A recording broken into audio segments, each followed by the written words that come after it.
Welcome back to my channel premium Pradeep. ఈరోజు spicy recipe అండి. ఎండుమిర్చి పౌడర్ విత్ పల్లీలు, ఎల్లిపాయలు, ధనియాలతో మనం ఇది ఇడ్లీకి అండి కారం పౌడర్ ప్రిపేర్ చేస్తున్నాము. చూసేద్దాం. 1 కప్ ఎండుమిర్చి, ధనియాలు, పల్లీలు, ఎల్లిపాయ ఒక గడ్డ అండి. దాన్ని ఎల్లిపాయలని పీల్ చేసి పెట్టుకోవాలి. ఇప్పుడు ఎండుమిర్చికున్న తొడుమలు తీసేసి మిక్సీ జార్లో వేసుకోవాలి.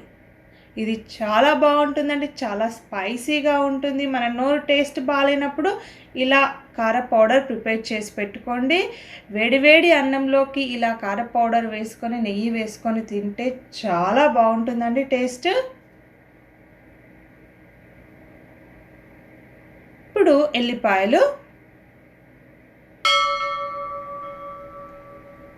పల్లీలు 2 స్పూన్స్, పల్లీలు, ధనియాలు పచ్చివేనండి, మనం వేయించకుండా వేస్తున్నాము. యాడ్ 2 స్పూన్స్ జీలకర్ర,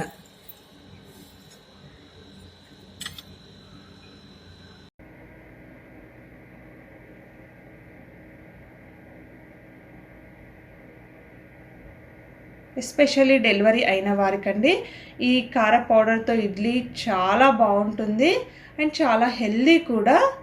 ఇందులో మనం టేస్ట్కి తగినంతగా సాల్ట్ వేసుకోవాలి. ఇలా ఫైన్గా గ్రైండ్ చేసుకోవాలి.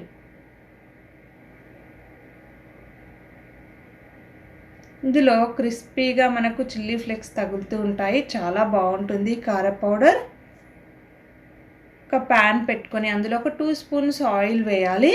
ఆయిల్ హీట్ అయ్యాక మనం గ్రైండ్ చేసిన మిర్చి పేస్ట్ వేసి కలపాలి. ఇది పొడి పొడిగా అవుతుంది. మనకు మీడియం ఫ్లేమ్లో పెట్టుకొని కలపాలి. ఇది మనం కలుపుతూనే ఉండాలి, లేదంటే మాడుతుంది.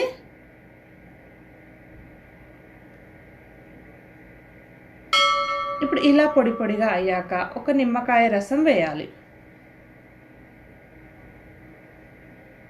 ఇది బెండకాయ అండి. బెండకాయలను కట్ చేసి ఆయిల్లో వేయించి ఈ పౌడర్ కలపండి, చాలా బాగుంటుంది. పప్పుకి ఆ బెండకాయ ఫ్రై చాలా బాగుంటుంది. అండ్ అలానే కాకరకాయ కూడా అండి, ఆయిల్లో వేయించి ఈ కార పౌడర్ కలపండి. సింపుల్గా చాలా బాగుంటుంది.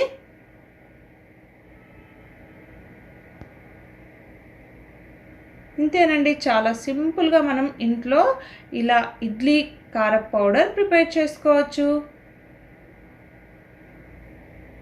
నా వీడియో కనుక నచ్చినట్లయితే లైక్ చేయండి, షేర్ చేయండి, కామెంట్ చేయండి అండ్ పక్కనే ఉన్న బెల్ బటన్ కూడా ప్రెస్ చేయండి. నేను చేసే ప్రతి వీడియో నోటిఫికేషన్ మీకు వస్తుంది. ఎంతో టేస్టీ అయినా స్పైసీ అయినా ఇడ్లీ కార పొడి రెడీ. Thanks for watching.